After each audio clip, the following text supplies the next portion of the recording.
You're likely already familiar with the idea of a credit card. You know that you can go to a store and buy things with your credit card. But what we're going to do in this video is go into a little bit more detail on exactly what's happening and what are you getting yourself into when you use a credit card.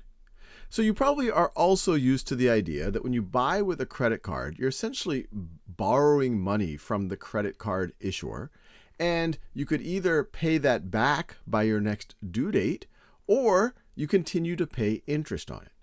And what we have here on the left-hand side, this is known as a Schumer box. It's named after Chuck Schumer, who's the senator from New York.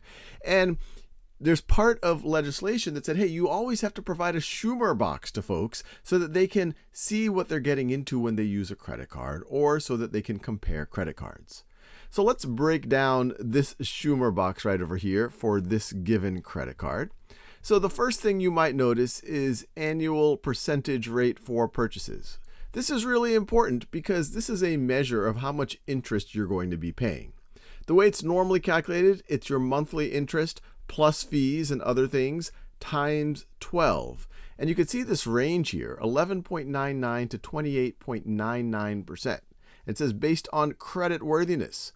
So if you don't have a good credit score, you're likely to have to pay at the high end of that. And that is a lot of interest. We're approaching 30% APR. And if you have a good credit score, it's closer to about 12%, which is still pretty high interest. So the big takeaway is credit cards tend to have high interest. And another thing, and we'll go into more detail in other videos, it actually turns out if you have a balance on your credit card and you were to just keep paying the minimum, you'll actually pay a higher effective interest rate than these things right over here. Now, you'll see a little bit more detail here that you have a different annual percentage rate for transfers and cash advances. Cash advances. It's a little bit of a tongue twister. So the first one is when you just go buy something at a store, and these are probably less likely to be used, but some people use them.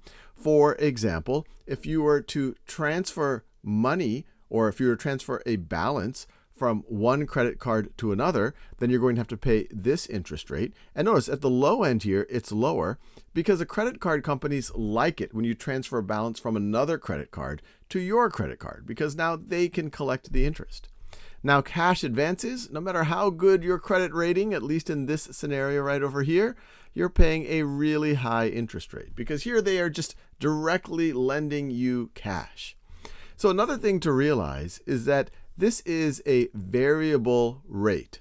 So when you see it's based on the prime rate, they also say right over here that it's prime rate plus someplace between 6% or 5.99 to 13.99%.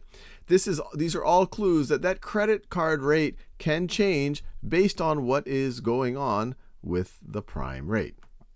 Now, if for whatever reason you make a late payment, which I do not recommend, then there's a penalty APR, and they'll tell you when it applies. And here, that penalty APR, notice it's higher than any of this. And no matter how good your credit rating is, you're going to pay a lot higher of an interest or an APR if you don't pay on time, and it will probably hurt your credit rating as well. Now, last but not least, oh, actually, it's not even last. I'm going to talk about fees in a second. We have this thing called grace period. And this is a time period where within that grace period, you don't have to pay.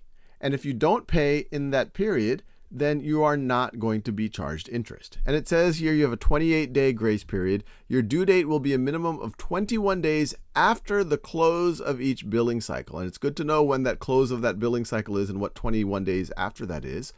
We will not charge you interest on purchases if you pay your entire balance by the due date each month. And just so you know, I try to pay my entire balance by the due date each month. If I can't pay the entire balance by the due date each month, then I personally don't want to use my credit card because I don't want to pay interest rates like that. But that's just for purchases. But they say we will begin charging interest on balance transfers and cash advances on the transaction date. So essentially, you don't get a grace period, according to this Schumer box, for things like balance transfers and cash advances. And that's pretty typical. You only have the grace period for purchases. Now, above and beyond that, we can see other things here. There's an annual fee you have to pay just to have that credit card.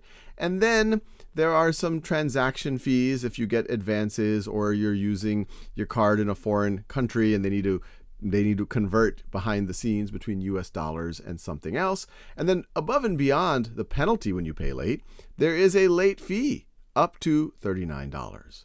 So whenever you're getting a credit card, if you already have a credit card, find the Schumer box or the equivalent information, and hopefully now you know how to dissect it.